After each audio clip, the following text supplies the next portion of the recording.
time to hit the road. Hello. In feedback this week, a gentle warning for the corporation from the outgoing editor of the Today programme.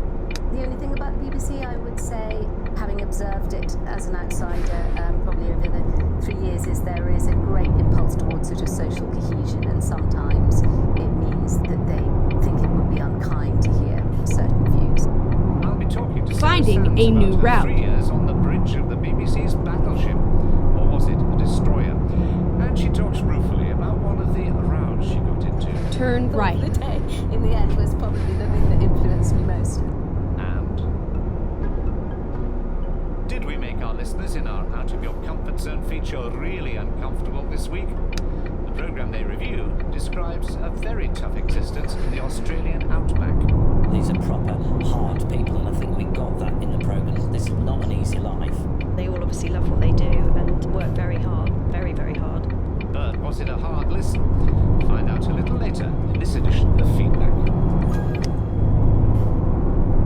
When Sarah Sands became editor of the Today programme 2 general elections and 3 years ago, John Humphreys was its main presenter, and female presenters were paid Keep much left, less than their male and then turn counterparts. left. Theresa May was a new and relatively popular Prime Minister, Brexit negotiations were in their infancy, and no one Turn heard of left. COVID-19. So she hasn't been exactly stuck for stories. Miss Sands gave up her editorship of the London Evening Standard and accepted a drop in salary to get up very, very early in the mornings.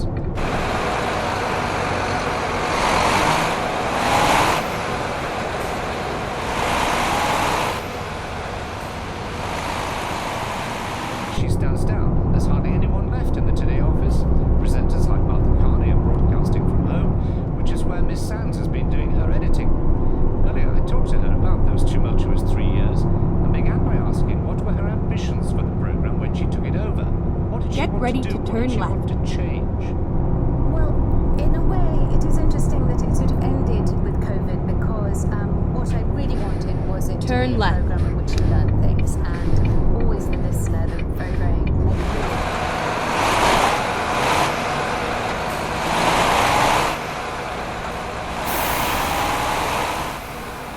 listeners, but Go straight the one on. I guess I always had in mind was David Blunkett, because of how he described what was then the Home Service, what it meant to him, that it was his education.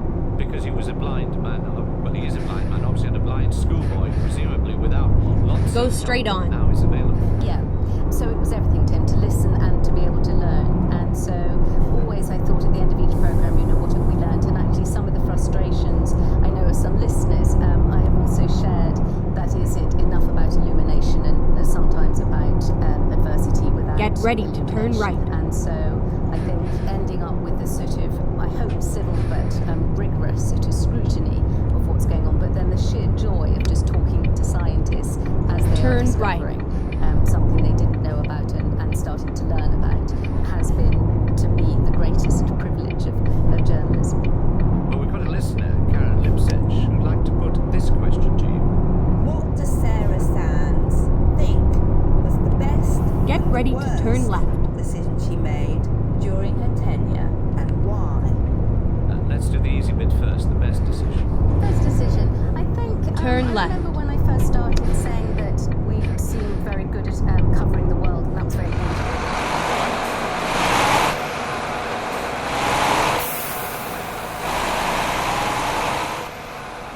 And I did quite a lot more, I think, foreign news, but did we understand our own country enough? And I think just getting the programme, physically out of the studio, geographically, actually, one regret I had about COVID was that, it did root you, and I did have an ambition to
Well, let's get on with some questions from our listeners. Exit and of course, now. At the heart of today is the political interview. Jeff Matthew, I'll put it to Sarah that in recent years, Today programme political interviews have turned into a sort of freak show, interruption after interruption, laced with a menacing air of confrontation. It's produced an almost unlistenable outcome, and there's a real sense that the baiting has become vastly more important than the content. Was Project Interrupt a deliberate programme policy, or merely the natural style of the presenters? If it was programme policy, is it something that Sarah would repeat? And if it was personal preference, can Sarah tell us why it was allowed to continue? So Sarah Sands, was Project Interrupt, as Jeff Matthew calls it, a deliberate policy? No, it's not a deliberate policy, and in fact it shows a sort of failure of an interview if one has to interrupt. Ideally, you'd want a platonic discourse where, the questions are civil and rigorous and the replies are absolutely sort of clear and insightful. So several things are happening with an interruption. Either it could be that just we need to keep the questions and answers on track, there's too much digression, and that the listener is learning everything that they should be. So it's a sort of service to listeners, or it's a sort of sometimes a rebuke to a politician who's deliberately avoiding an answer. But it also can sometimes seem to be impatience, some of our listeners would say, impertinence of interviewers. Instead of trying to find out things and allowing politicians and experts some time to develop their views, do you sometimes have to go in and say to a presenter after a program, slow down, At the roundabout, fall back, take the give second the person exit. a chance to say something? Yes, I think we do always have to look at what the purpose of the interruption was, and certainly if it feels hasty or aggressive, I don't like it.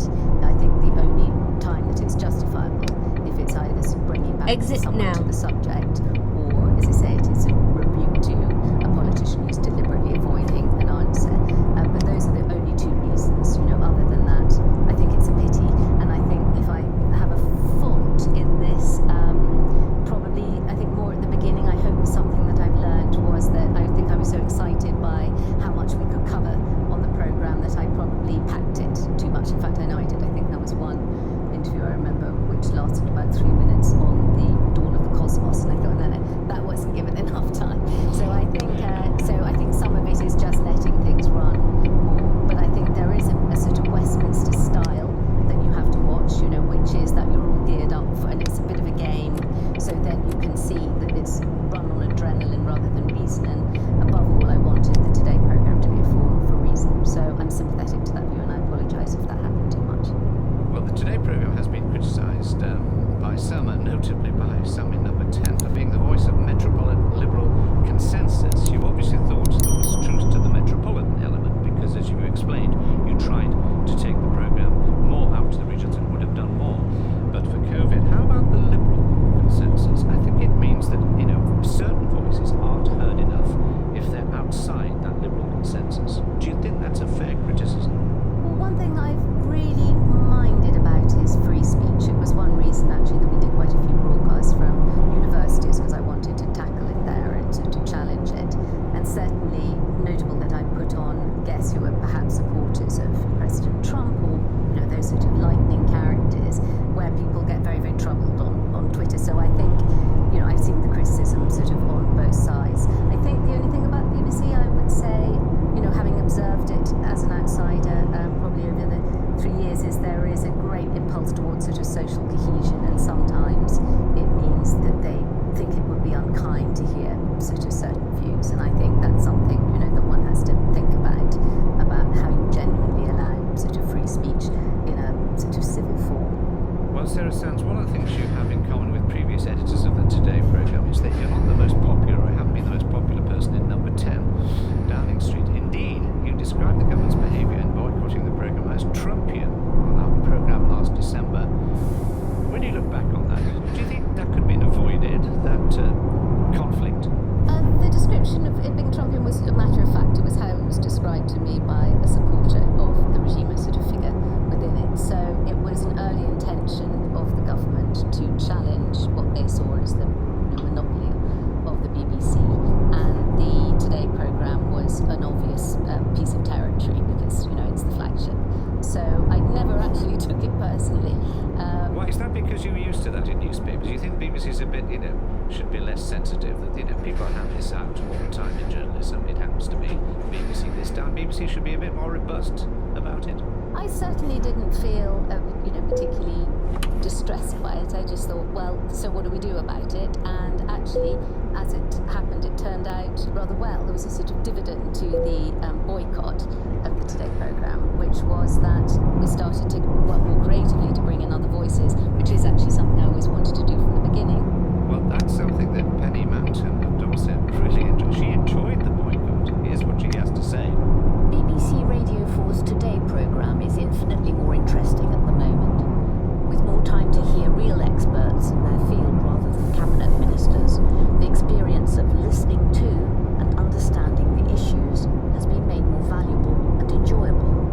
I also get the impression that the Radio 4 Today team are having to work harder themselves rather than depending on the predictable political sparring. Can I pick up that last point? Did you have to work hard, and did you enjoy the results? Yes, both things are true. We had to work a lot harder, so we thought, okay, let's look again at the sort of cast list, that so if, as it were, the sort of easy slots are gone, so you don't have a politician at 8:10, so who will you have? And so we started to look sort of globally, we looked in other fields, we chose more experts, and everything that I wanted for the program. Get ready to turn right. This, intelligent turn right. Reason started to come about, and the main thing I noticed was that naturally the Today programme is a bit of a lightning rod, so you're sort of used to hearing from people, when they're cross.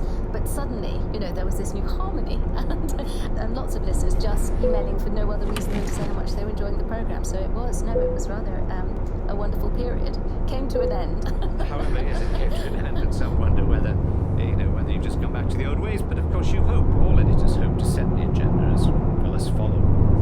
Listener Tony Barrett, however, questions whether Today has really been setting the agenda. Why does Today take Go straight the on. rest of the media when deciding which news items will dominate the programme? The coronavirus Get ready and to the turn endless left. repetition of relatively minor sub-issues is a case in point.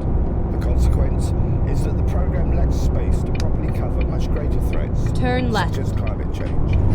So, Sarah Sands, do you think there's a story that you were at the forefront?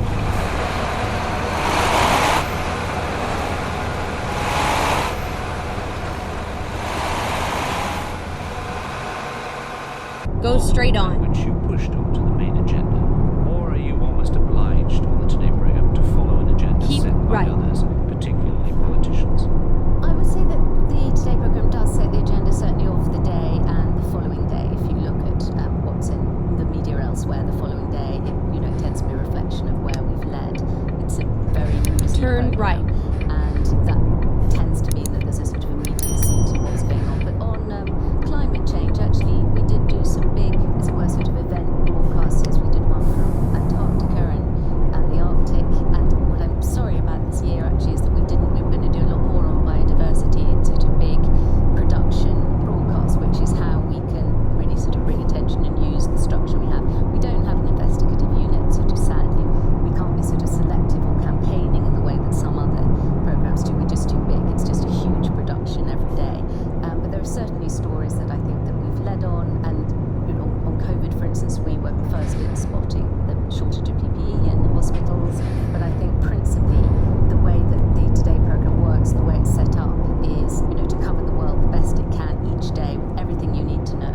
You see, some artists again would say, and they said with the relationship to the cuts in local radio and regional journalism that the BBC is pushing forward, that you take that, you put that against the background of the collapse of commercial local radio and a lot of local newspapers, that we are losing the ability to report our country if we're not careful.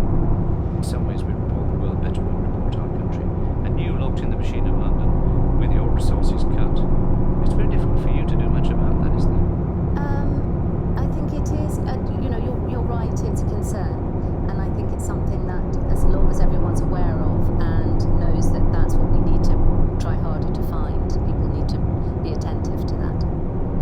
Well, listener Roy Wild. At the wonders roundabout, whether, take the first you have exit. sufficient journalistic vigour on the Today programme. I've been disturbed by Exit today's now. rapid descent into blame culture and prurient examination of loss. It is as though the editorial team choose not to conceive the immense depth of the threat facing us as a nation and the unified corporate response demanded, preferring entertainment and shallow political nitpicking over the need to inform and educate. I suppose what comes out of that is the feeling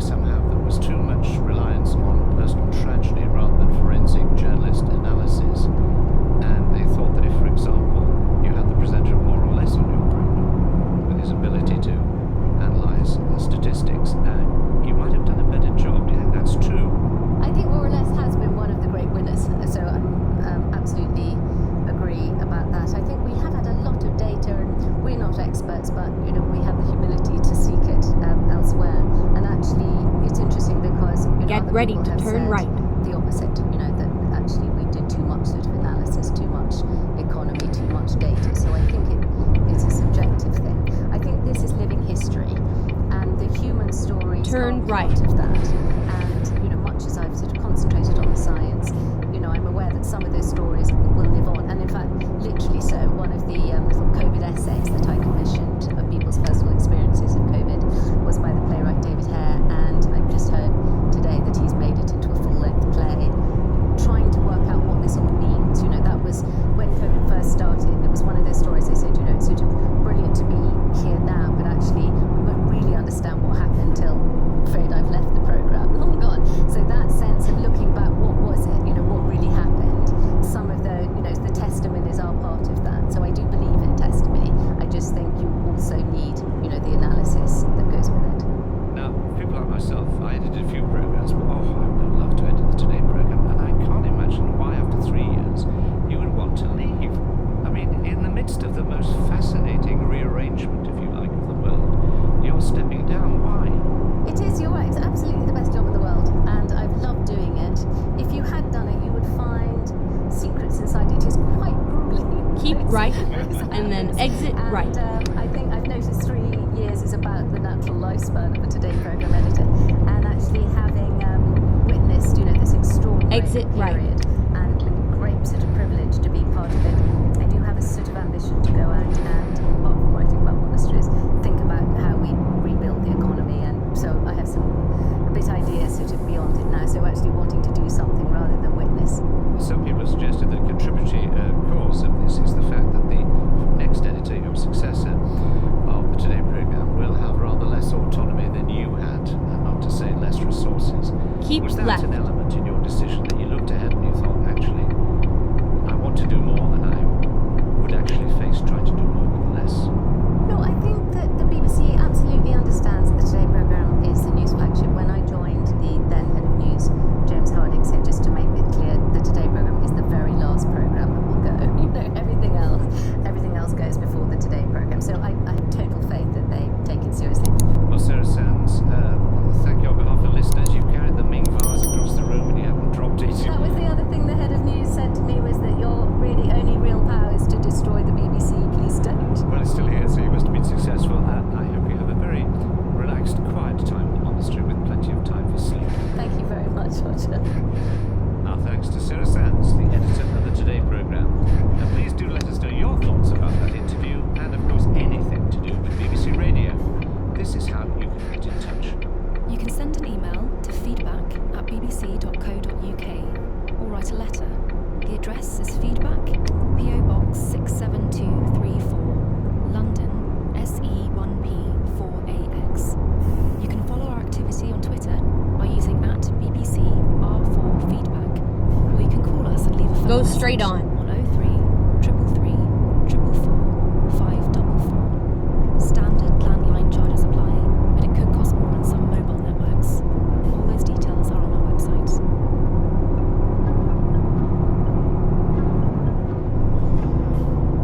Each week, we're asking two BBC Radio listeners to step out of their comfort zones and listen to a programme that wouldn't normally be on their radar. And this week, we have Jessie Coote from London and Jim Stretton from Kirby in Ashfield, Nottinghamshire.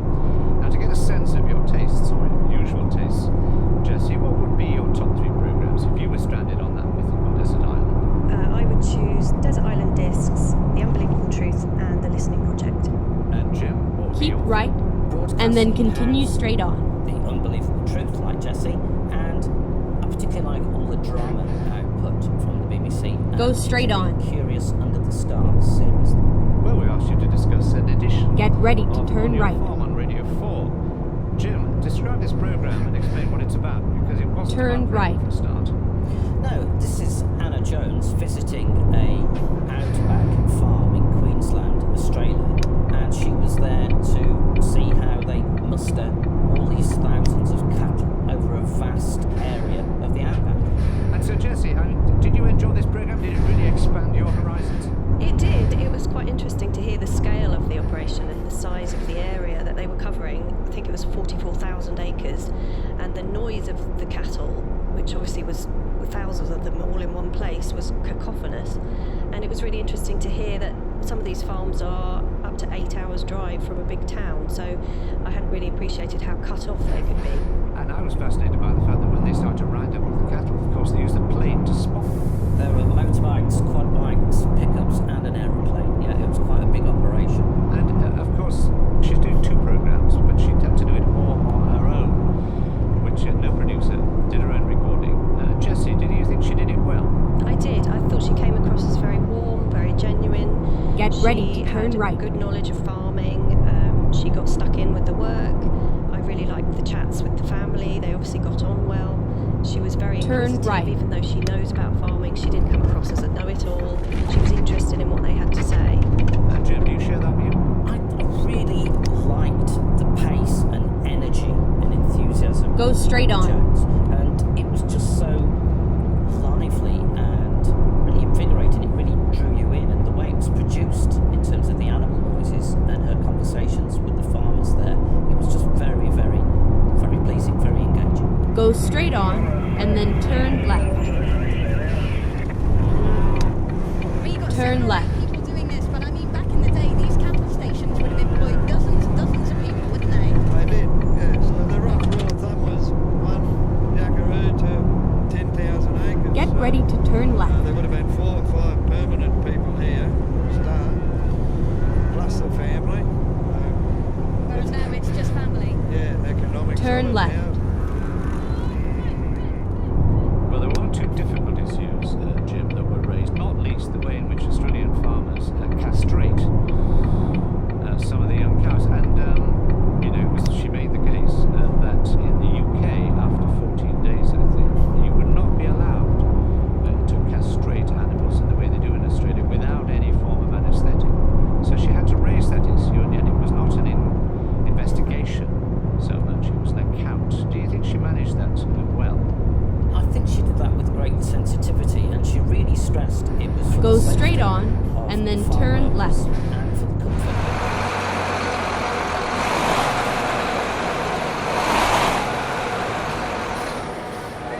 Turn left.